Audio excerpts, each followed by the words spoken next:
प्रत्येक वर्ष ये कार्य समापन होता है। बाबा आखंडलमणि धाम को आरडी धाम को लक्ष लक्ष संख्यार श्रद्धालु माने श्रावणर प्रत्येक सोमवार रे जाते।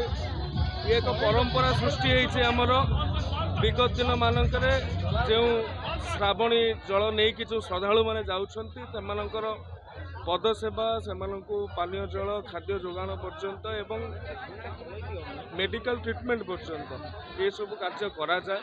तेणु एथर प्रथम सोमवार रे मुझे जोग दे पार नथिली, द्वितीय सोमवार रे जोग दे निजको अत्यंत कृतार्थ और भाग्यवान मन करुछि।